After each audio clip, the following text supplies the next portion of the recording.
Hello to both of you, Sid and Jazz. I hope you're doing well. And we're going to talk about questions from your Chapter 9 worksheet. So if you could get that out, we are on question 24C, opiates and narcotics. So we'll talk about that, and you can make sure that you have the right answers. And then the students will have a little bit of time to study for your test. Your Chapter 9 test will be on Tuesday of next week. So, what are opiates or narcotics?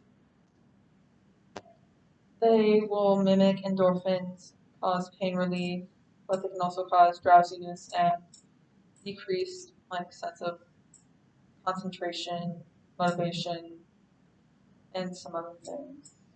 Okay. And what are they derived from? Especially opiates. Well, there's opium, which is from poppy plants. Mm-hmm. Poppy plants. So they're in. If you've seen Wizard of Oz, right? They're going through the poppy field and they get all woozy from that.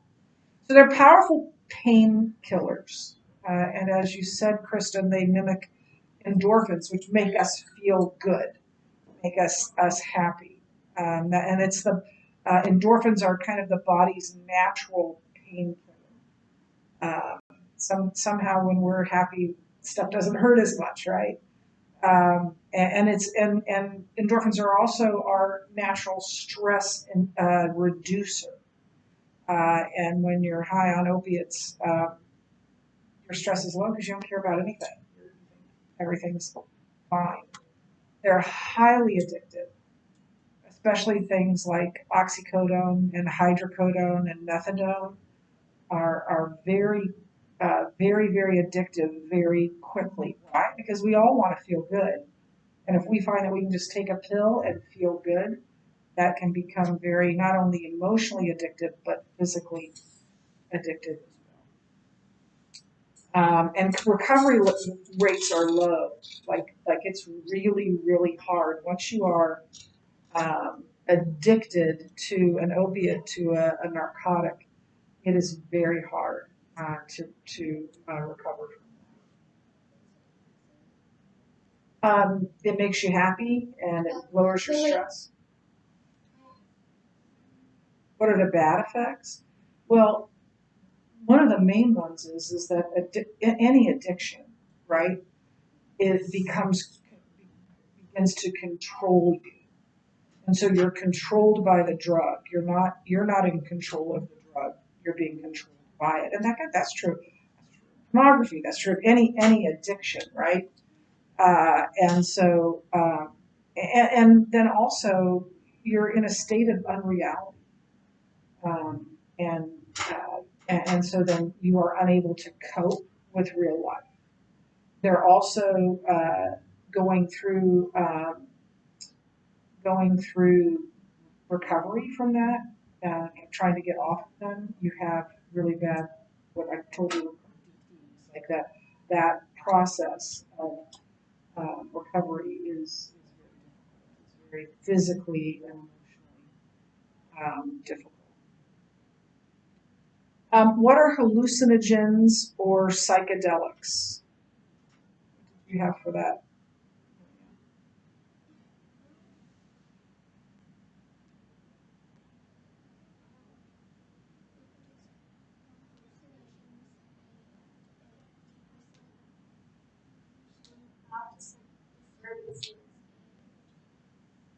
Yeah, I mean, hallucinogens are exactly what they say they are. They cause you to hallucinate. They cause you to believe things are there or things are true that are not. And depersonalization just means you are outside of yourself. You are not, you know, your personhood is not central uh, at that moment. So, and their thought disturbances and mood changes. These were really popular in the 60s. Read about Woodstock and all and things like that. Something like LSD. LSD isn't nearly as popular now as it was in the 60s and 70s. But ecstasy is still a problem. Mescaline, psilocybin, I haven't even heard of that one, and ketamine. LSD is the most powerful known psychotic substance. So it is a very, very powerful and very, very addictive drug. Fortunately, it's not the problem that it once was. I think things like meth and other drugs, hydrocodone, oxycodone. Right now, methadone. Those are probably one of our biggest problems because it's harder to spot too. Um, and then, what is the most widely used drug in our society? Caffeine. Well, yeah, that's true. I'm sure. Or alcohol. Well, there's Yeah. one that said used and one that said abused, and I didn't know which one. One was caffeine, one was alcohol. Oh, okay. So that's a good point. Most widely abused, although a lot of people abuse caffeine. I had to decaffeinate myself a few years ago. Yeah. Yeah, I was thinking alcohol, which is legal, right? Um, but also highly misused. And then in for illegal drugs, where it is illegal, marijuana is very commonly used. More and more, it's been. Tell me when we're supposed to stop. You've already read all this stuff, right? I mean, Yeah. but why is that illegal Yeah, that's a really good question. Um, and both are a problem. Um, we tried prohibition. We tried making alcohol legal, and that didn't work out very well. Alcohol has been part of society and part of our society from the beginning. I mean, it is part of it. There's dangers that come with it being illegal or being legal, but it is just a part of our culture. Marijuana maybe has become more part of our culture, but it was introduced earlier or introduced later. It wasn't just part of our culture from the beginning. So when it started so it wasn't seen as normal. Okay, and honestly, um, the effects of both are very similar, but um, but we would have the same sorts of issues with marijuana. So when you're stoned, you are incapable of uh, keeping, like if you were to drive, if you were to fly an airplane, if we make it legal, then we're dealing with, um, and I'm not talking about medical marijuana, I'm talking about marijuana in general. Um, but we would be dealing with not just making sure people are sober, but that they're not high. And so I think it's mainly due to the possible massive headache it would cause. And also that it's not something that's been part of our culture. So what are the effects of marijuana? Or weed, as you can call it. We call it pot back in the day.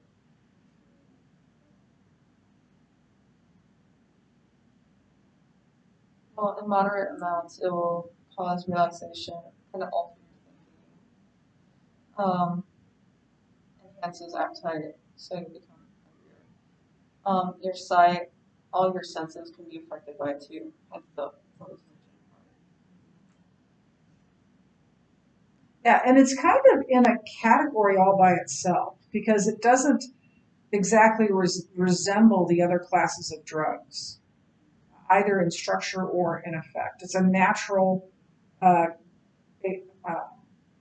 a natural plant. It's a natural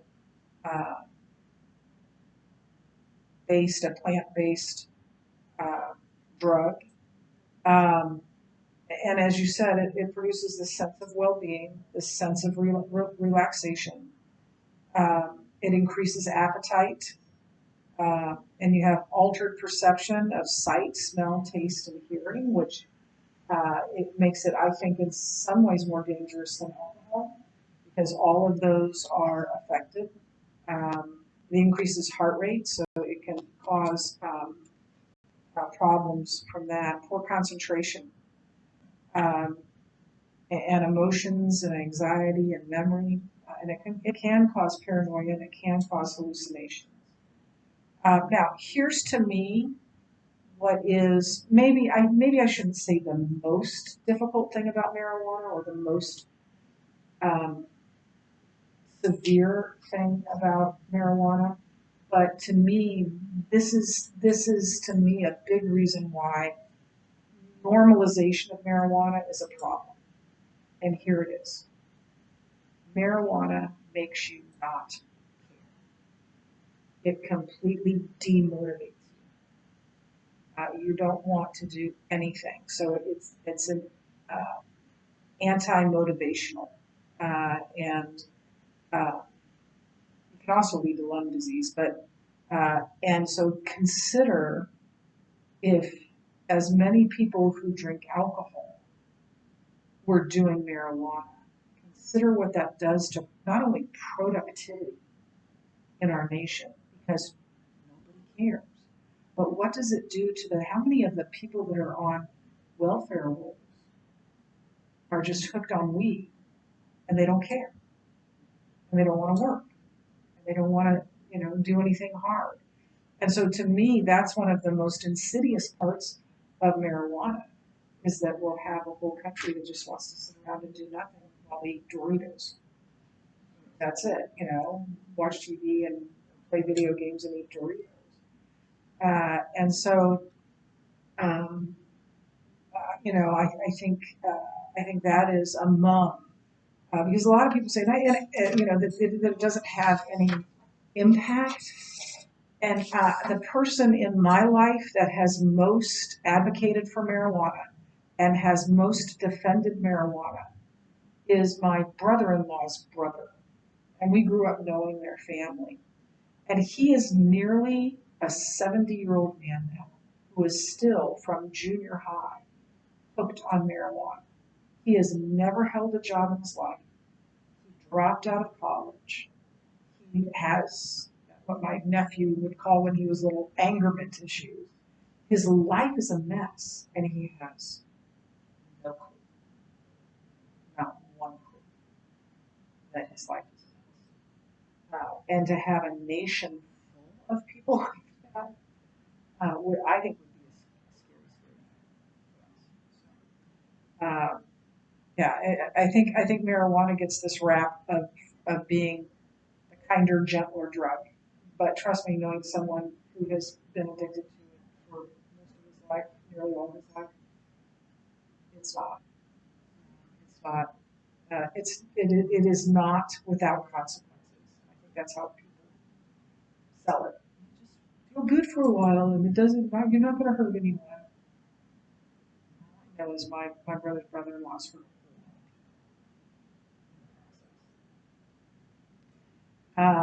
Okay. Any questions on that? Okay, I'm going to give you time to study for your test or to work on something you want to work on. And your test is Tuesday of next week. And if you have something more pressing to work on, you may do that. We'll finish reading I think we'll finish tomorrow. I think we'll be reading some tomorrow. Yeah, we'll finish reading tomorrow. And I even wrote. So, yeah. Bye, girls.